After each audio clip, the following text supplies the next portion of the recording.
In a few weeks, a giant auto plant employing 1,250 people will go idle in Lordstown, Ohio. It's one of 5 in North America where General Motors is stopping production.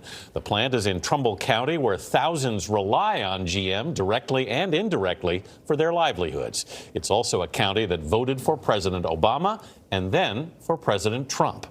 CBS News contributor Steve Inskeep, who's also co-host of NPR's Morning Edition and Up First, went to Lordstown to find out what residents are thinking now. Steve, good morning. Good morning. We talked with people over 3 meals in Ohio. We've done this elsewhere because you learn about people when you share a meal.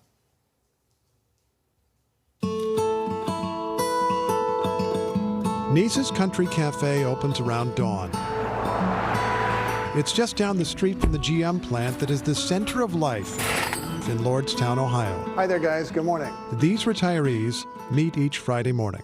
Do you want to have breakfast too? Some worked at a plant that has endured so long, they doubt it's really shutting down. 41 years I've been there. 41 years I've heard this. I don't believe they're going to close. David Farkas is hoping GM will revive the plant that supported his family. Put 2 girls through college, have a new car, 2 new cars every year. Got a beautiful home. I did everything a rich man does because I was rich. General Motors money. These retirees did well enough to collect classic cars, like the Chevy Impala Donna Schrader keeps in her garage.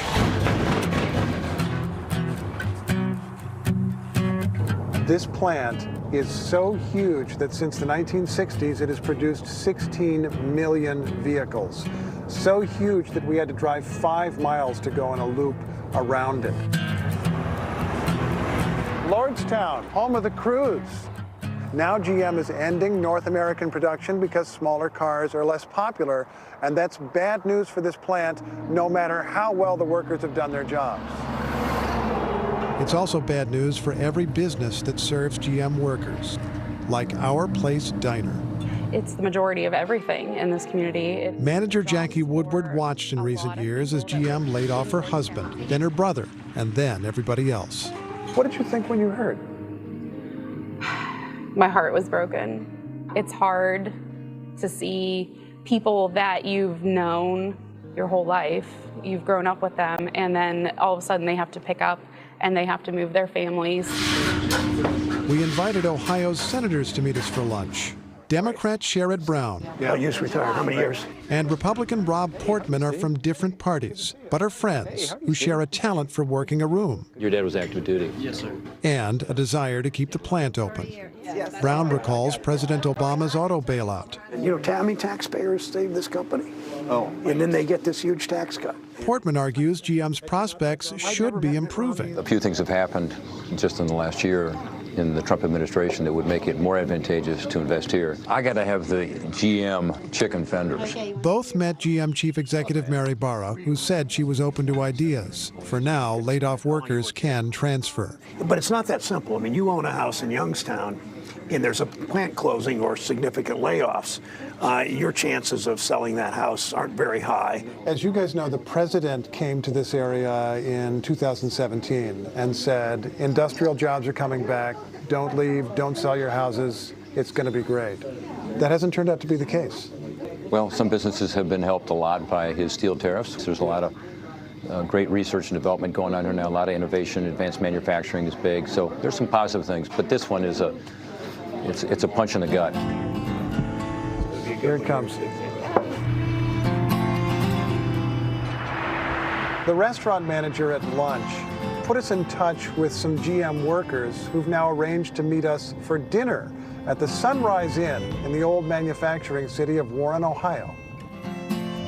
So many workers came to share their stories that we had to pull up extra chairs. For me and my wife, having a disabled daughter, our whole support system for her is here. It's been a long fight with the schools and with getting everything to where it is. It's taken us 10 years and thousands of dollars.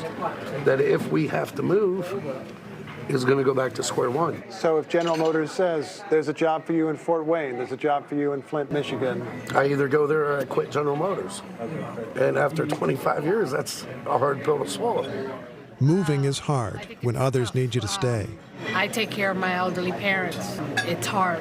I take them to their appointments, go to the pharmacy, get them their meds. We're not moving. We're a blended family, and I see no use in...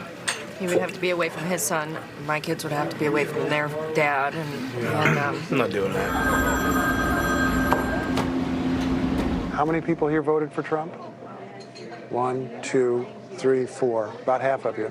Some still back him, but Marsh is like this Ohio county. He voted for Obama, then for Trump, and is deciding where to place his hope next. My loyalty is done to either party. You know, I'm going to vote for who I think is talking at the right time. For the people at this table, with almost 150 years of GM experience, the job was more than a job. What have you loved about working for GM? People. You spend more time with those people than do you do your own family. We are a family. Now, other jobs are coming to that part of Ohio. A retail distribution center will hire about 1,000, but likely for lower pay. GM is offering workers retraining, and it's possible that auto plant could revive. Tesla expressed some interest, but for now, the GM workers face a choice between their work family and their real families. What a difficult